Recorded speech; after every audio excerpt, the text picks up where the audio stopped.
Hello and welcome to another Delboy's 8-bit gaming years.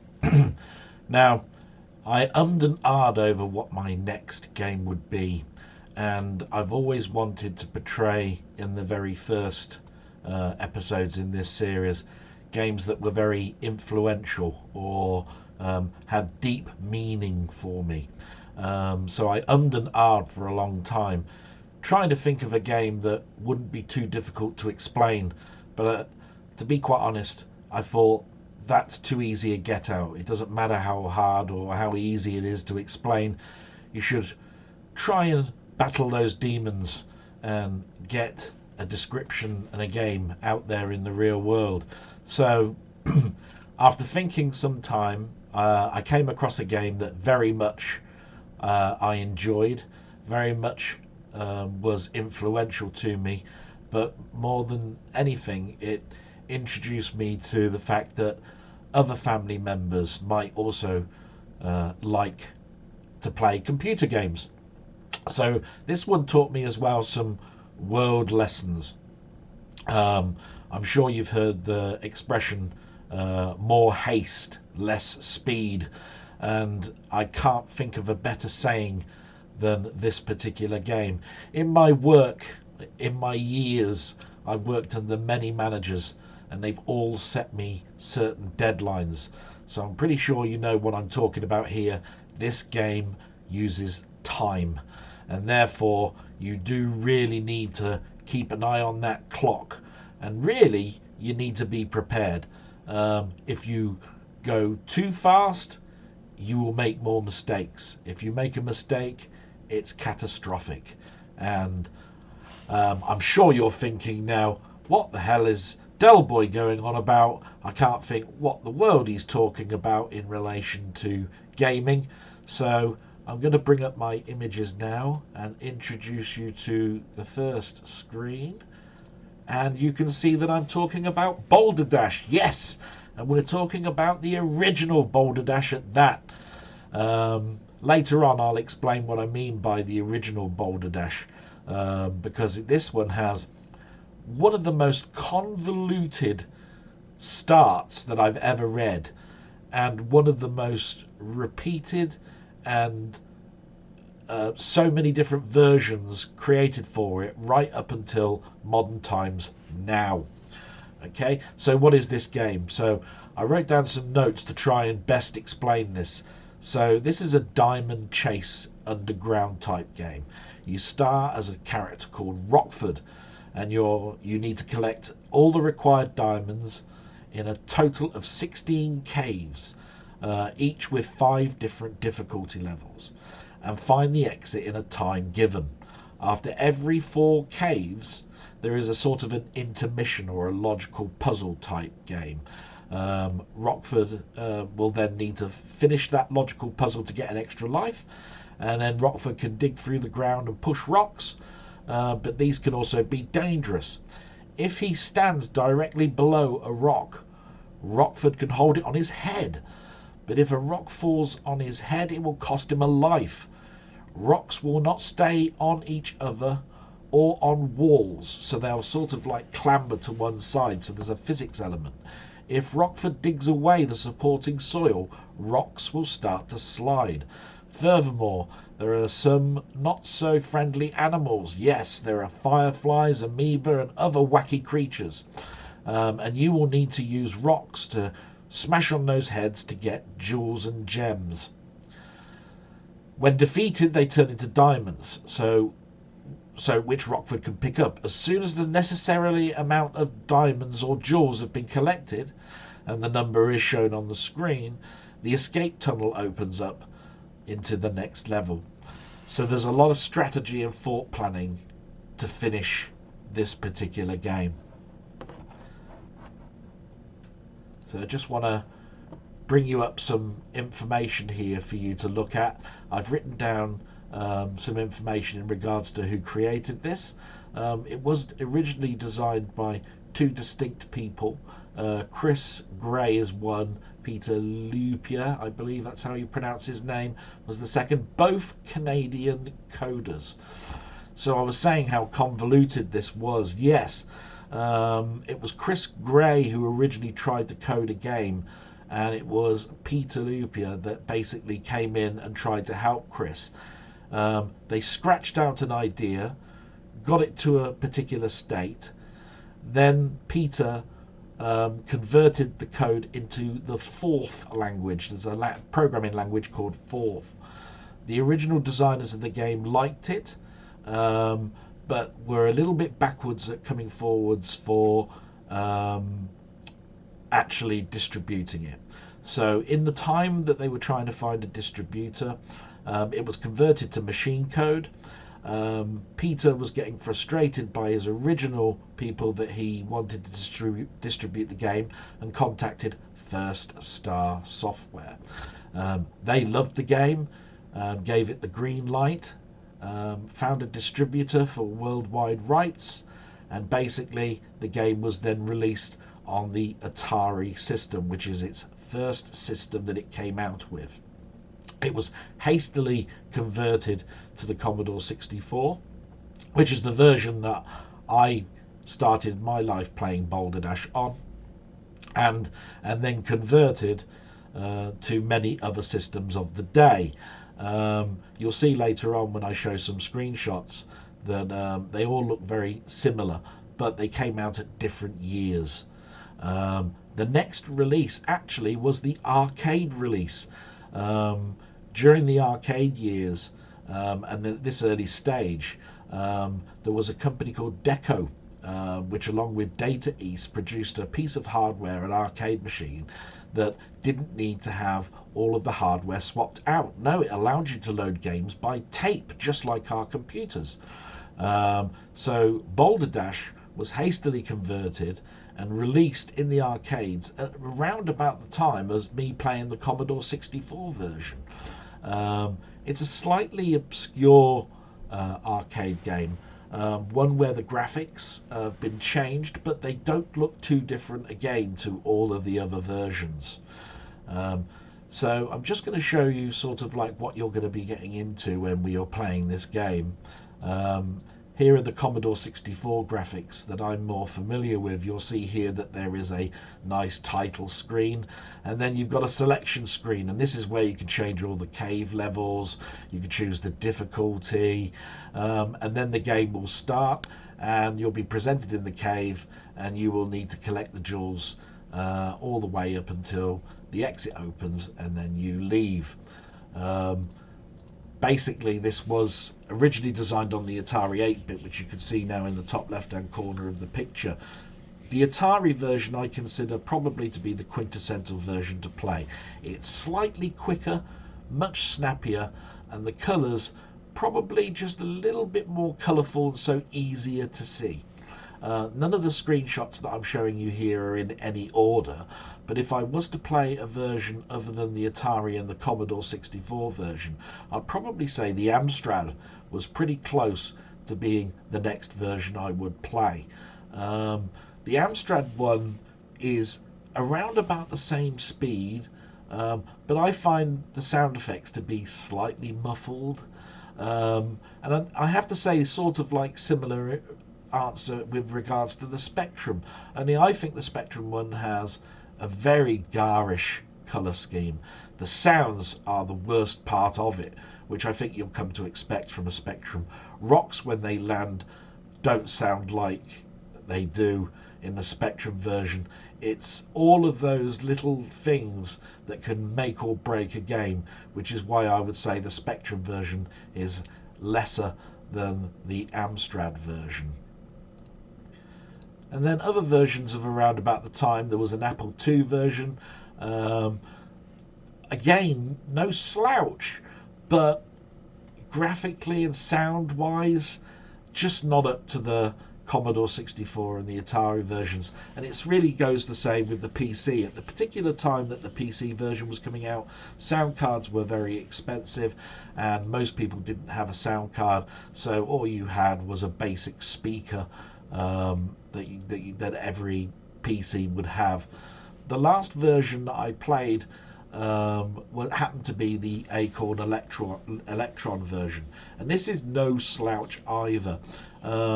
the problem that people that had the Acorn release is that it came out so much later. I think it was like 1988, and by this time Boulder Dash was a well-known product, and other computers had what they call a clone or a similar version that they could play.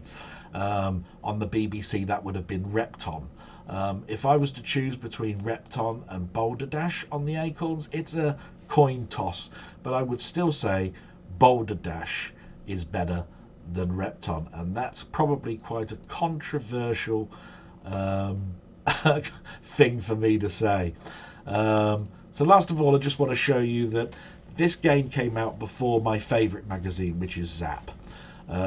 Zap did actually manage to review Boulder Dash, but they reviewed it in its sequels that came out. In other words, Boulder Dash, there was a Boulder Dash 2, there was a Boulder Dash construction set, and I'll talk a little bit about that at the end. So my earliest remembrance of a review was Computer and Video Games. This was a magazine that I probably picked up more than anything in the years before Zap came out, and they thought it was a great game too, giving it 9 out of 10 and their game of the month, and this was December 84.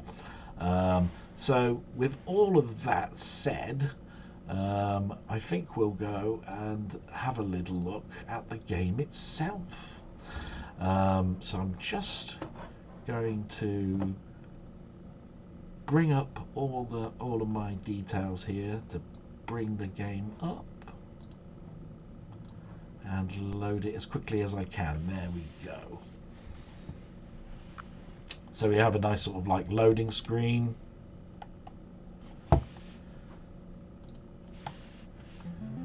And there we go. So this is the sort of like main screen that you get, which has this nice sort of like scrolling checkerboard effect behind the screen, and it has a very simple blippy bloppy tune. This is again is before all of those days where we used to hear all of those lovely tunes from our favourite musicians like Rob Hubbard, David Whittaker, etc. But this one's sort of like a bit catchy, it's just repetitive. And after pressing a function key, you can choose what level you want to play with. So I've already chosen that I want a one-player game starting off at the very beginning. And we'll start. And we start off with my little character called Rockford just there. And like I say, you can move around, up, down, and you can also dig the earth without moving left, right and down, which is quite important if you're trying to plan ahead. Just to show you that if I move the earth to that side, the rock doesn't fall over. But if I was to press it now, it falls straight down. Now boulders can come to the left. If I move this piece of dirt now, it falls over. So you need to sort of keep that sort of like mechanic in your head when you're playing through this game. Being an early game, it doesn't have the smoothest of scrolling routines. I think you can look here. It is using hardware scrolling. I consider it to be more character scrolling. But it is smoother than certain other versions, and it is as smooth as the Atari version. The thing about the Atari version that I want to talk about really is that the Atari version has more colour and a little bit snappier because it has a faster processor. So as you can see, I'm progressing through here quite quickly, and all I'm doing is just trying to get all of the gems that will allow me to get it. Now I've got all the gems I need. That's what that little click noise was that you just heard just now. Now that means I don't need to get these ones that you can see here. But me being greedy at the very beginning, I'm going to do that because I've got plenty of time. So as you can see, I could... Now I have to be careful here. If I go all the way down, that rock's going to fall, but if I move to the right, there we go, we're all fine. There's the empty, the door for me to leave. Go into it, I get the time as points, and I'm through. And we're on to the second cave. Now I believe there's something like 16 caves, so there's quite a bit of a challenge here. Now, this is where we're we're still in the sort of like introduction stages, I consider it here. This is where you learn the mechanics, where you can learn to push, you can learn to dig the earth, you can see that there's now a creature. If I let that out, it will chase after me. The only way I can kill it is to drop a boulder on its head. So we don't need to worry too much about those at this particular stage. All we're looking for is the gems.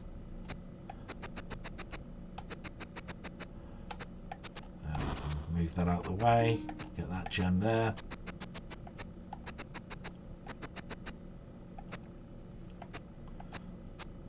There we go, get those out of the way. See, I can just drop that one down. Some people might find that if they weren't doing this correctly, would have that land on their head. It's very much a game that you will learn as you go along. I think there's one more gem over here. Got one more gem to get, as shown by the status at the top. There we go. So the door is now open. Now, that funny sort of like mess that's around in there is not actually an indication that you've finished the level. It's actually because you've got over 500 points. There's a myth behind that. Some people kept thinking that's to tell you where the exit is. No, nothing to do with it. It's actually just to show you you've got 500 points, and that's all it is. There we go. Go down here and into the door. Now everybody knows that this is where it now gets tricky, and this is where I probably will screw up the most, because this one is the one where you find that time is not with you. You've got every gem to get in this at this particular level.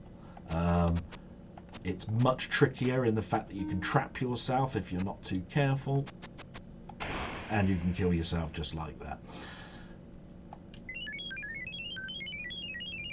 This one really is a pushy one, and I might not get through this one because already I'm thinking, can I do it? Can I remember it?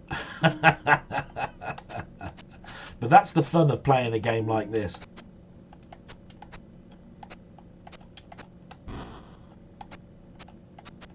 So if you play the sort of like safe route of using the rocks, then you know that nothing's going to hit you from above.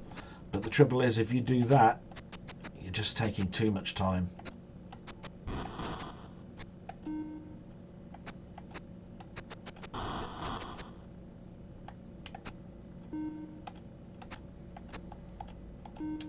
As you can see, I'm taking far too much time here.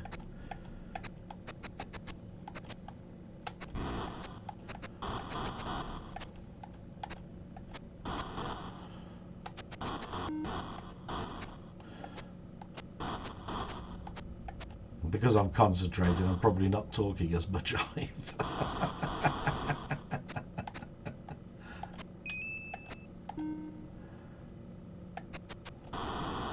Hopefully I didn't trap myself there. No, I didn't. That's good. By the way, the jewels, if they land on your head, you will die as well. So don't let those fall on you. If you're ever unsure, the best thing sometimes is just to keep moving. Follow the rocks.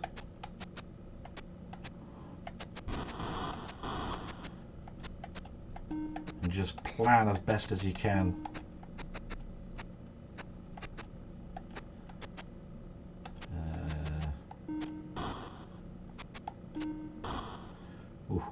Very careful there.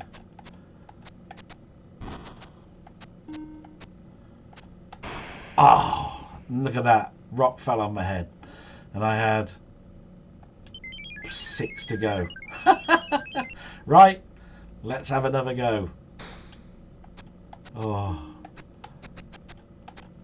Don't let this one put you off, because this one is probably the challenging one, and there are some easier levels even after this one that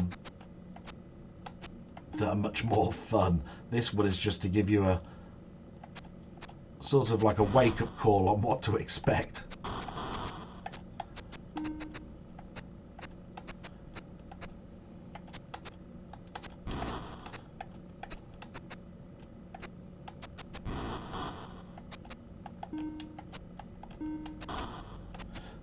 another 500 points.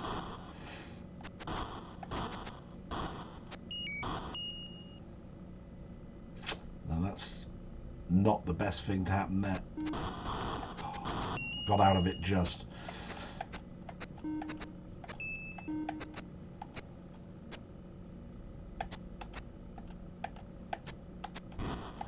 When you've got a big gap like that, you tend to find that you might need to utilize it, which is why you saw me gingerly moving things around a little bit there.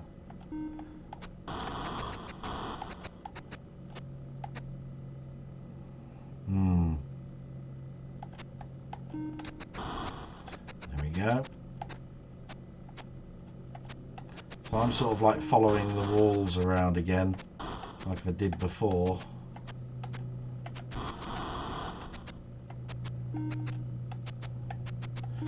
In a hope that that'll help me.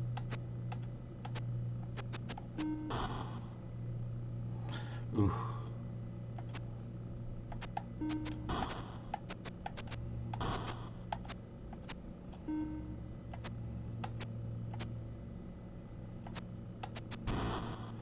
Yeah.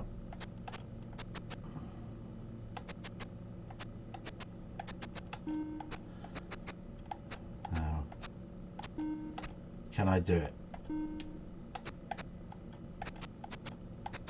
Oh, I can see what's happening here. Got it. And did I make a mistake?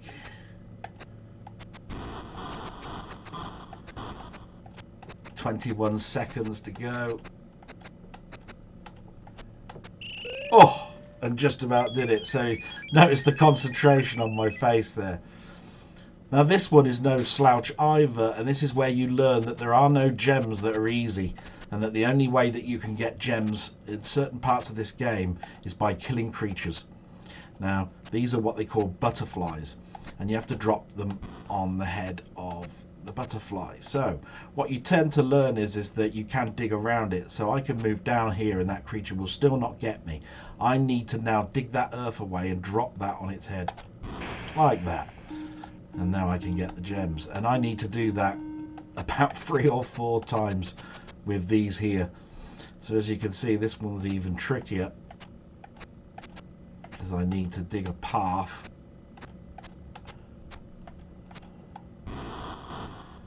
And like I say, as long as you learn that something won't hit you and it's on the corner there, and that you need to do this quickly.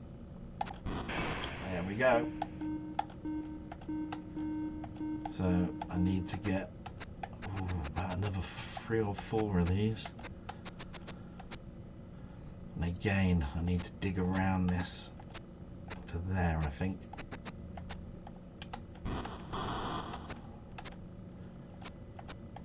And again, timing.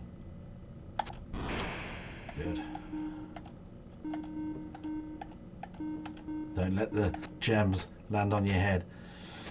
Oh.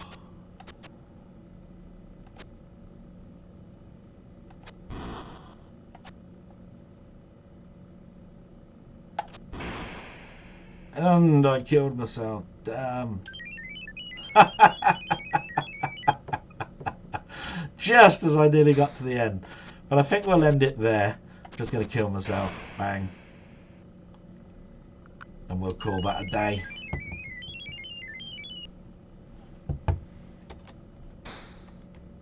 Game over. And we'll just go back to my main screen and sort of like do a wrap up. Okay, so I just want to show you this last image, because I think it sort of like gives you an impression of just how popular Boulder Dash was. And like I say, right at the top you'll see the original Boulder Dash there, but then it came out with its sequels, and then it came to one of the most perfect versions that I think that you can come out with, which was a construction set. When the construction set came out, I tended to find that my family wanted to get involved. They wanted to know what I was playing, and I decided to start doing some levels, and my mother got involved, and she really started to like this game. At this particular time, I was just leaving college, got myself a girlfriend, and found out that Boulder Dash was my girlfriend's and her mother's favourite game, and it goes on and on. Most of my friends were male, and I started to see that this type of game, this puzzly type of game, this game that doesn't seem to require super fast reflexes but needs thought, seemed to be something that my lady friends tended to want to play, and from that point of view, I got more and more into sort of puzzly type games, and that's where I'm sort of like going to leave it. So we'll come back to here. I think Boulder Dash is an absolute classic. I think it's one that so many people can get involved with and like certain aspects of it, and because it's more of parts than its whole, if you see what I mean. Other people hate it, and I can understand that. If you're more into shooting games, if you're more into beating up games, if you're more into those types of games, then these puzzle type games, maybe they make you feel dumb or thick, which they shouldn't do. They make you think, and they give a fun element to it, but they are so infuriating. But this particular one had this, I've got to have another go. It came out at a price of around about £9.95 because it came from the States, and as you go through all the different versions that are out there, you'll see that the prices fluctuate based on whether it's on cartridge, disc or tape. I couldn't believe when I was doing the research that it's been in the arcades 4 times. That's quite a task, and probably shows its popularity. And with that, I'm just going to say thank you very much, Boulder Dash. You really were part of my childhood. And with that, salute, and till next time, thank you very much for watching another Delboy 8-bit years. Bye bye.